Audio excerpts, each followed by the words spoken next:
What's going on, everybody? We're back here on iHealth Radio. It is 7:30 p.m. Eastern Standard Time, and we are talking all about the word elite and what that means in the world of sports rehabilitation. And it's a very important topic. We're not exactly at 7:30, so just in a few short seconds here, we're going to go live. And here we go live with iHealth Radio. It's the David Meyer Show. I'm your host, David Meyer. We're going live Tuesdays and Thursdays. Tuesdays at 9:30 a.m. Eastern Standard Time, and Thursday at 7:30 p.m. Eastern Standard Time. Today, I'm super psyched. If you can't hear the tone of my voice, I'm really pumped up because we have an amazing topic to talk about, and that is what makes an athlete elite. And as we go into this conversation today, it's going to be a greater conversation about the word elite in the performance world, in the entrepreneurial world, in the academic world, in the personal development world. It's a charged word. It's the name of my book, Injured to Elite, which I'll show for the people watching. There's the picture of me, double me. You can't see necessarily because of the backdrop, but this word elite is a powerful word, and we should discuss the etymology of it, where it came from, and how we have grown to think of what an elite athlete really is. So if you want to just chime in and send in a question, you can do that on Instagram, Dave M. Meyer. Follow me now, and you could send a message on the live so I can answer that, or you can just send me a question for future episodes. We'll integrate more and more questions as we get going here. And so we're talking about what makes an athlete elite. Such a big topic, so much room for different opinions and different ways of thinking about what elite is in the world of sports and professional sports, collegiate sports, youth sports, all of it. So how do we start this off? Easy. We're going to define the word elite through the Webster Dictionary. And we're going to talk about a few of their different definitions, right? Because when we think about the word elite, before I give the official, what I found to be the definition, one of the things we've heard, elite used to kind of mean the powerful political few. And this is not a political show. I don't want my producer, Hurricane, to take me off the show and press the red button. This is not a political show. This is about sports, healthcare, and personal development, really, mental performance, mindset. So it used to kind of be looked at as this word that had to do with the elite, powerful few in politics or in just socioeconomic wise, the elite few. We, or at least myself, I do not believe that to be, or that's not how I view elite. Certainly, if I'm going to put that on the front cover of my first book I published, Injured to Elite, you can check it out on Amazon. You better believe that's not how I view elite, especially when we talk about athletes. I don't think elite is the Tom Brady contract. I think elite is the process Tom Brady has. So language is interesting. I always find it fascinating with language in terms of how we really can disagree so much based on a word and what that might mean, yet so many different kind of subjective views of it. So Webster Dictionary, the best of a class, the socially superior part of society. Interesting. A group of persons who by virtue of position or education exercise much power or influence. Members of the ruling elite. Okay. So best of a class, I can give that some credit. I like that. The best athlete, the Michael Jordans, the Tiger Woods, the Wayne Gretzky's, the Mike Trouts. I get that part being elite. But then we go into this whole thing of the socially superior part of society. Okay, so what about the athlete that has gone on their own, quote unquote, injured to elite journey that nobody knows about? The elite athlete that you never knew was even an athlete. Your neighbor that you see running outside, are they elite? Are you elite? Do you want to be elite? How do you define elite? So I'm going to talk to you about the 7 things that I consider to be elite. A little biased, but that's of course why it's my show. I get to be a little biased. So we can think of elite health, elite sports performance, elite athlete, elite fitness, right? We can talk today about an elite mentality, elite physical performance. What are those testing numbers, the vertical jump? We think about the NFL with the combine, all these things of what we look to be as elite. And then I'll tell you what maybe I don't think is elite. Let's start by that. Let's talk about what I don't believe to be elite. Now, for those that are just tuning in for the first time, you don't know much about me. I'm a doctor of physical therapy. I worked for the St. Louis Cardinals as their minor league rehab and medical coordinator. I worked with a lot of athletes that would be considered quote unquote elite. Some I don't think were elite. Many were elite. For me, what's not elite? Your contract doesn't make you elite. Might be a byproduct, but that does not make you elite. I'll tell you why. A lot of players that get paid the contract, but they're not doing much for others. They're not really producing on the field. They just got paid the money because maybe they were elite in the past. So the contract does not make you elite. So let's knock that off for me. Money doesn't make you elite. What's next? Well, how big you are. Does that make you elite? Well, Arnold Schwarzenegger, he's a big, bad mother effer back in the day. Does that make him elite? The governor? I don't know. It could make you elite, but being big and bad doesn't make you elite alone. I mean, he was a self-professed user of steroids. And at that time in the 70s, with pumping iron and all that coming out, there were plenty of people that didn't have that same access to steroids. So does that now mean those out there that didn't have that access to steroids were not elite? Okay. So being the biggest on the field, whether you're a female or a male athlete, doesn't make you elite alone. Being the strongest doesn't make you elite. Okay, let's talk about physical performance. We love that NFL combine every year that goes on, right? Or for me, the ball players that threw in the upper 90s, were they elite? Or do they throw really hard? If you don't know where the ball's going, it doesn't matter how hard you throw. You got to kind of hit the glove. Now, there was a player I got to work with named by the name of Daniel Bard. He was on one of my shows on the Injury to Elite podcast. And Daniel Bard was a man that threw in the upper 90s and he lost his ability to control the ball, which is called, we call that the yips. And he had one of the worst cases of the yips. I met him in the Cardinals organization. I was just helping out with a few things here and there for his recovery. And he goes on this journey of being at the top of his game with the Red Sox to not being able to hit the catcher's glove. Crazy. He was elite. Now he's no longer elite by some definitions. Or because he threw 98 miles an hour and he couldn't hit the catcher's glove, maybe some people still consider him elite. He didn't have a major league contract. Does that make him elite or not? For me, he was elite. I'll tell you why. And we're going to go into those 7 things.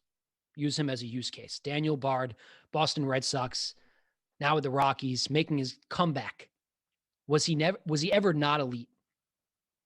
We'll use him as an example. So for me, it's not the statistics. It's not whether you threw 98 miles an hour. It's not if you were throwing to the catcher's glove or if you were throwing to the stands like Daniel Bard has done. Okay. It's not those things. So it's not your physical performance alone. Okay. Is it your mentality? Is it having the best rituals? Is it waking up every day and making your bed? Nope. I don't think that's elite. It's nice. Your significant other probably appreciates it. Not elite in and of itself. So, what is elite? There's 7 things.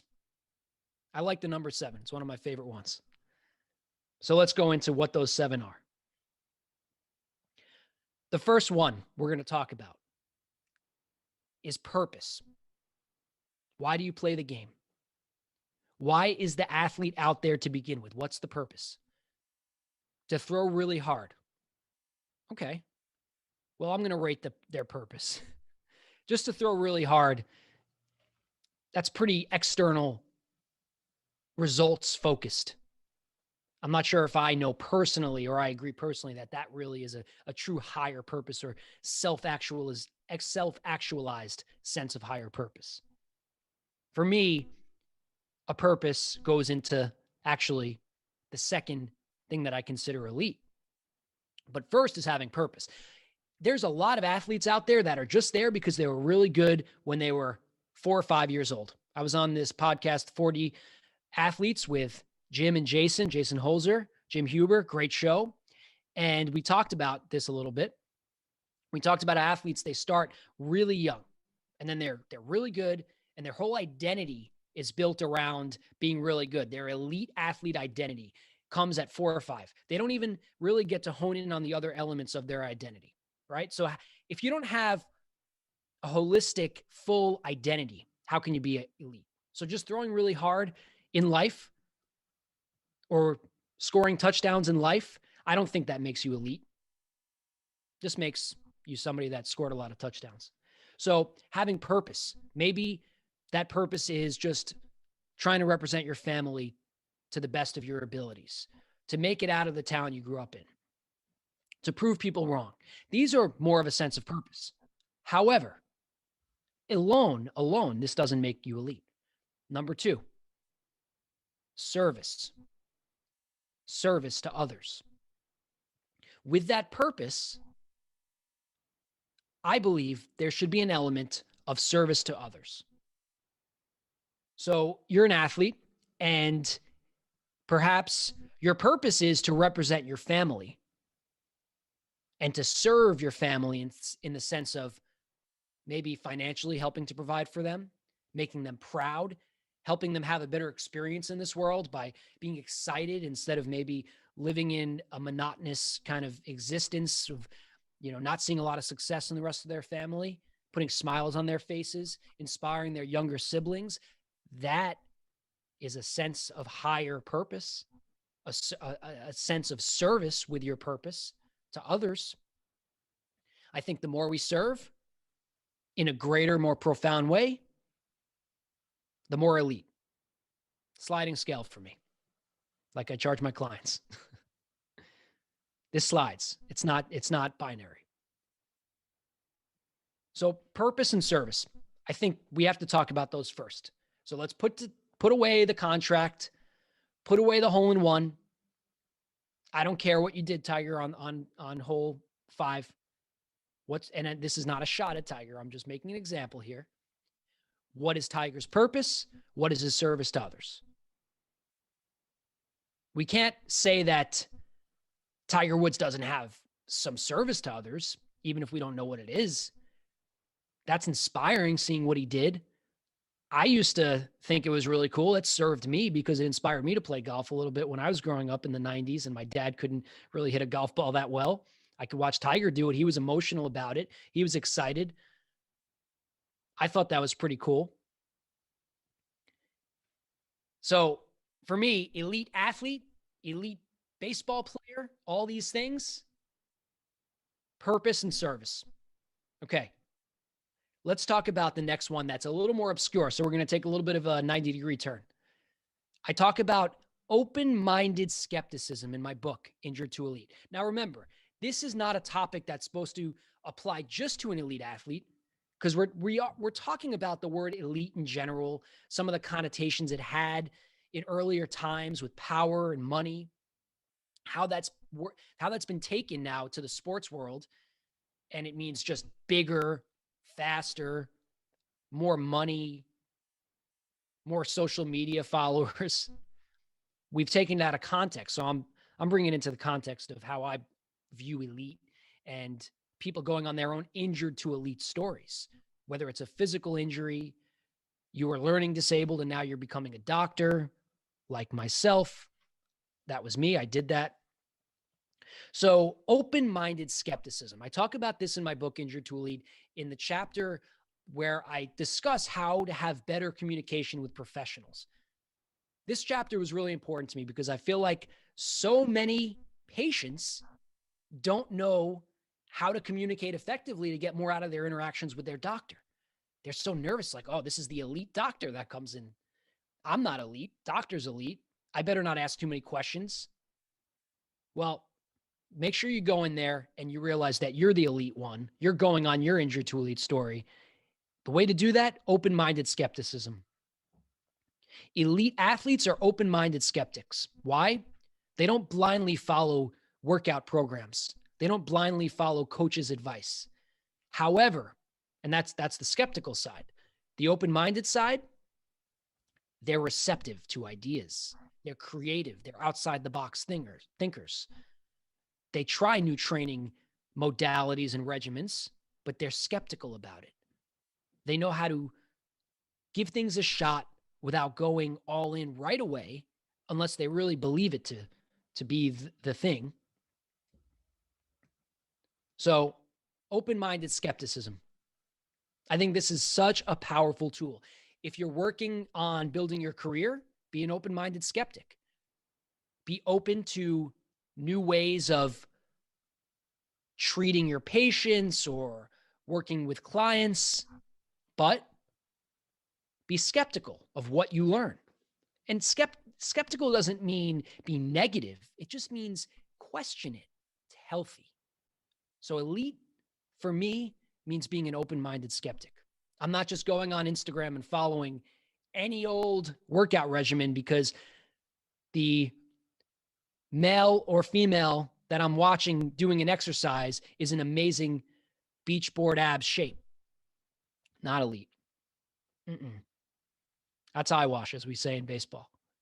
All right. So purpose, service, open-minded skepticism. Those are 3 out of the 7. Elite athlete performance, right? Patience. Think about this for a second. When does an elite athlete, quote unquote, elite athlete, start training? Maybe the age of 4 or 5. When is the youngest these athletes will usually become professional? Okay, well, let's just use the number 18. Think about how long that was. You're talking about 12 to 15 years. My math is not elite. I don't know if that's right. But 12 to 15 years of going from their whatever state to elite. Maybe they're not injured, but they're going to elite. 12 to 15 years. Now, maybe you're a recreational athlete, a weekend warrior. Have you been doing it for 12 to 15 years? Have you been building your business for 12 to 15 years? How many athletes actually become elite at the age of 18? Very few Michael Jordans out there. Most athletes might peak early 20s, professional athletes. So now let's add on some years there. And then we get to the point of 15 to 20 years of working on becoming elite. Now, in one discipline, in one sport, which I don't know how elite that can be if that's only the thing you do. If you're only throwing a baseball hard to serve that purpose of throwing a baseball hard, then is that elite? No. Doesn't have a higher sense of purpose or service. So they're just throwing a baseball really hard. But if they were working on that for 15 to 20 years to represent a greater good, well, that can fuel a long career, first of all. Because just doing it for the money, you can't do that forever. So patience. 15 to 20 years to become elite. And then in patience, I'm not going to make this as a separate one, or maybe this goes into each of these, the word belief. And you have all heard me talk a lot about belief. So when we think about being patient, you have to have a crazy belief in yourself. You have to believe in yourself and see it 15 to 20 years before it happens, whatever tense. How patient are you? If you talk about rehab and you talk about the athletes that do really well versus the ones that don't, I always talk about the two different trajectories. The athletes that rushed back and didn't go through the process where they were empowered with kind of taking ownership and learning more about their body and changing their mindset, shifting their perspective, they didn't become elite after being injured. They didn't go injured to elite. They weren't patient. You need tremendous patience. And I think tremendous patience comes from belief. I think it comes from belief. I think those that are quick to jump back after an injury or quick to, I have to prove something right now or else that's it, I think they lack a little bit of belief. I think they lack some belief. The athlete that truly embodies patience, whether they're going through an injury or what have you, they are patient because they believe. They don't need to be getting chosen for the team or be the MVP because they already are, because they have that sense of belief. That's how you become patient. Starts in the mind, perspective. All right, so now we're 4 in. We got purpose, service, open-minded skepticism, and patience. 4 out of the 7 things that I believe to make somebody elite, whether they're an athlete, a student, a developing professional, a clinician in healthcare, an entrepreneur. This is how I define elite. Enough of that nonsense back in the day of the powerful few, or enough of the current times of the richest athlete. Ugh. Aren't you all sick of that by now? I am. So, the next one, becoming one with our shadow. This is my favorite one. Becoming one with our shadow. You all hear me talk a lot about the shadow.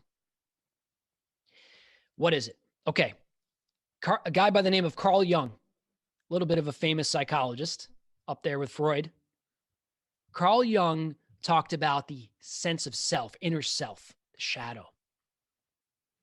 Book I've read a few times now, titled The Tools by Phil Stutz and Barry Michaels. They talk about these different tools that tap into higher forces. I've mentioned this on my podcast, on iHealth Radio already.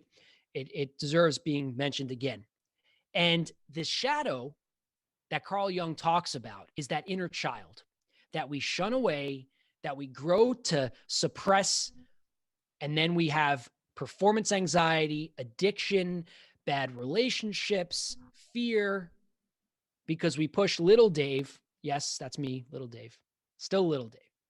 I stopped growing at 5'5.5". That half means everything to me. We suppress little Dave, and then as an adult, we can't fully express ourselves. We can't be elite because we never become friends or one with our inner shadow.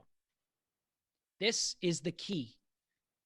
This is the absolute key for whatever field you're in, whatever sport you're in, whatever injury you have. All of the drivers, I believe, that Carl Jung, Dr. Jung talked about in our subconscious and our inner self, our inner child, when we suppress that, especially when we're injured or we're trying to achieve high levels of performance as an athlete, if we never become one with that little Dave that was out there not being selected for his team, and he still has that sense of hurt, and he still is fearful that he doesn't believe in himself, he's never going to go from injured to elite. So I believe one of the 7 things of being elite is becoming one with our shadow. Becoming one with our shadow. How do we do that? We visualize who that is, first of all. For me, it's that little guy, young, skinny, scrawny, short, learning disabled. And we put our arm around him. We say, little Dave, it's okay, man. We're good. We're okay now. And then we face whatever's ahead. We express ourselves fully, because until we're able to integrate that, there's something inside of us missing. We're always making decisions that are not supporting us as a whole. Our behaviors are reflected in it. We're not patient. We have a lack of belief. We can't find our purpose. So becoming one with our shadow.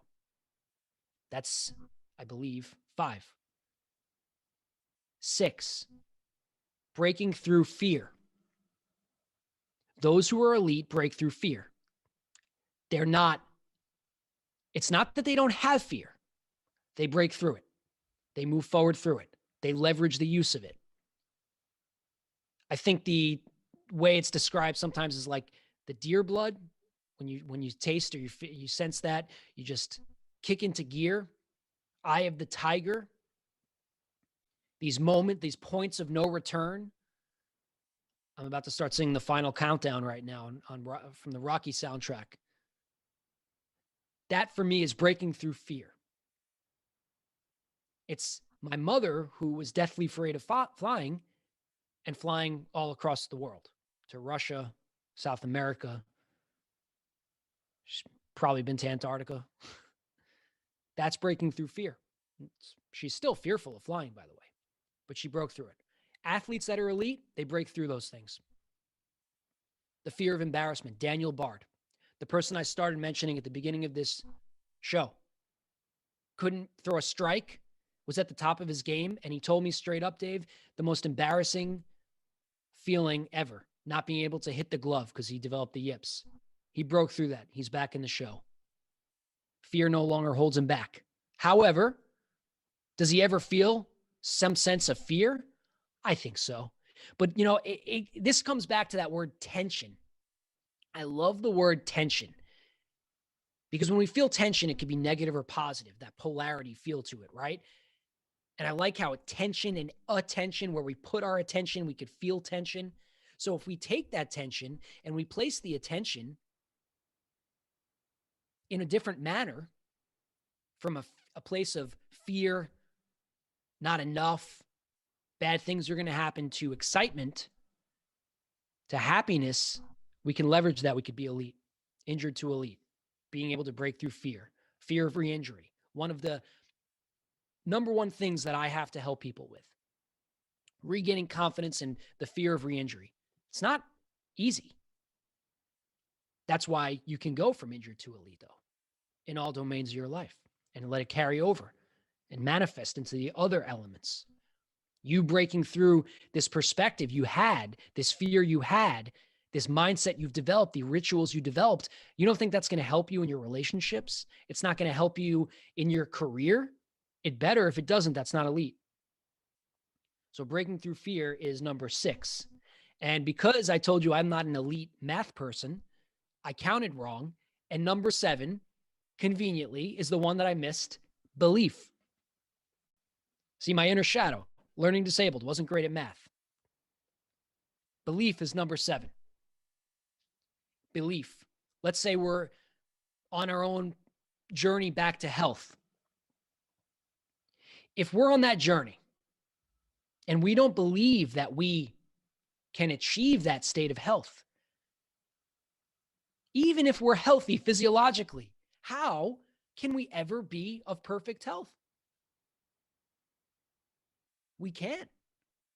If we don't believe we could be elite as an athlete, how can we ever be elite, even if the physical performance is there to show elite? Because it doesn't show elite. Can't show elite. Physical performance for me is not elite. Daniel Bard, he had a belief. He couldn't have gone on his journey of still trying to play for 7 years.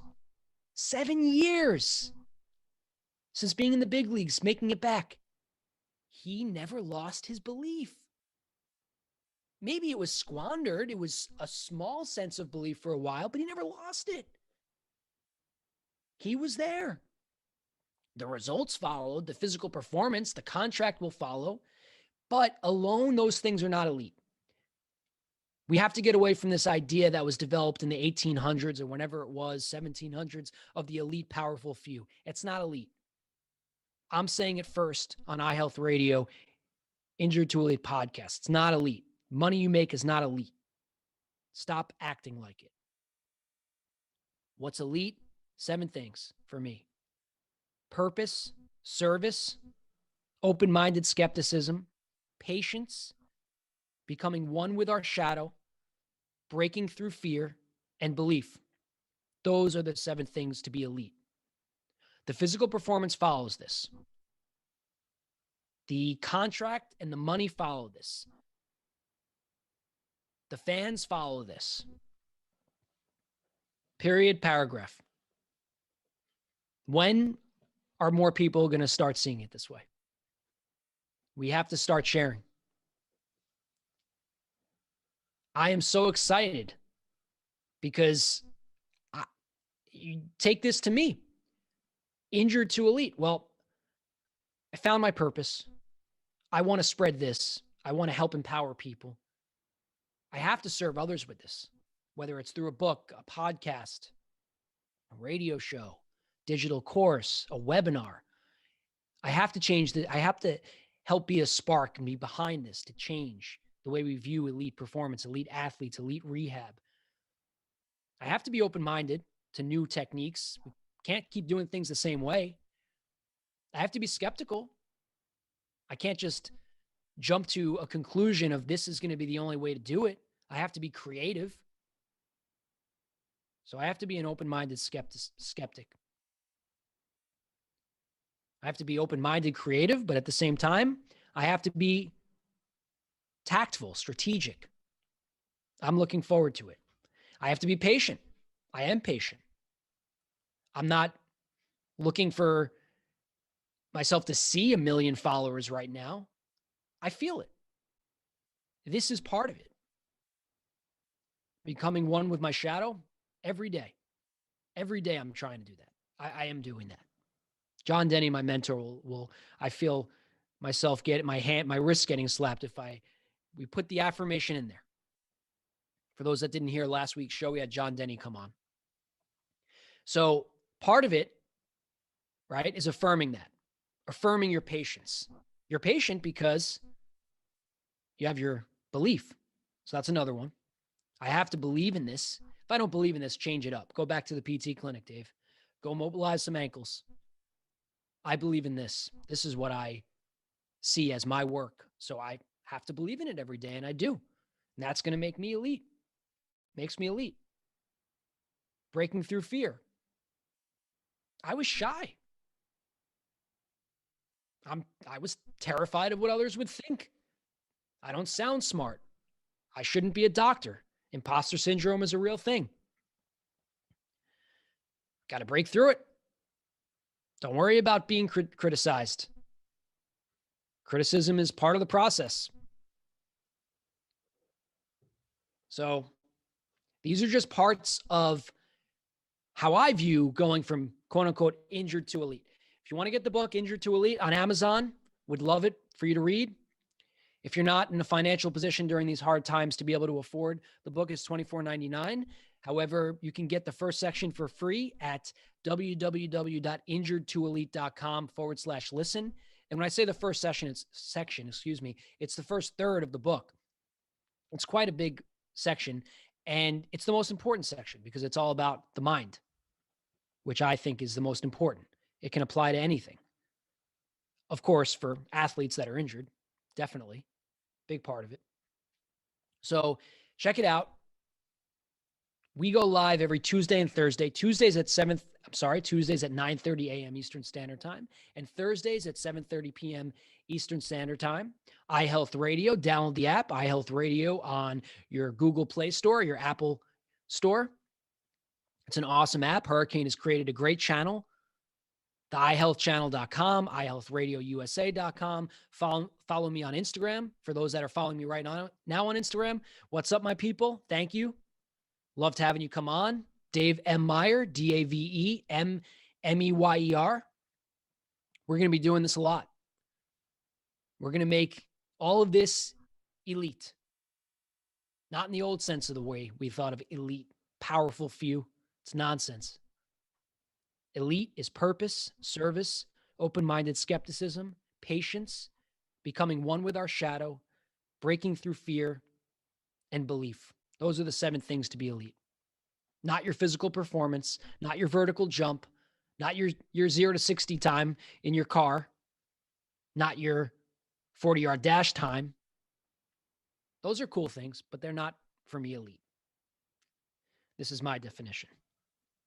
So what does it look like for you? What does elite look like for you? How do all of you out there view elite? If anybody on Instagram wants to chime in, you're more than welcome to. And if you want to send me an email, Dave Meyer at plperform.com, tell me what elite looks like for you. Perseverance. Maybe that would be an eighth part of what I believe it to be. But I guess perseverance was really the combination of all of these things for me. Purpose. You need that for perseverance. Service. I think that gives you a greater sense of purpose. So it's part of it. Open-minded skepticism. Well, to make good decisions and all that good stuff, to figure out what's right for you, to persevere, you need some level of that. Patience. I think that's one of the top things for perseverance. Becoming one with our shadow and breaking through fear and belief. All those things lead to perseverance. Elite is perseverance. I think they're synonyms. But I want to know what you think elite is. Happy to answer any questions if they come up. It's been a pleasure to go live with you. We're 36 minutes into the show. And check out Daniel Bard's story. If you want injured to elite, injured in every sense of the word, physically, mentally, emotionally, check out the podcast episode, Injured to Elite Podcast, Apple, Spotify, podcast.injuredtoelite.com. You can check it out. Look for the Daniel Bard episode. Unbelievable story. Okay. I'm going to end it with something I heard today on one of the Spotify channels that I really love. Wake Up. Listen to it every day. And it's a really, really powerful line by our man Denzel Washington. I don't know what movie it was in, but he says, dreams without goals are just dreams. Daily goals, life goals, monthly goals, minute by minute goals. Dreams without goals are just dreams. And what's in between goals and achievement is discipline and consistency. Between goals and achievement is discipline and consistency. Shout out to our man, Denzel.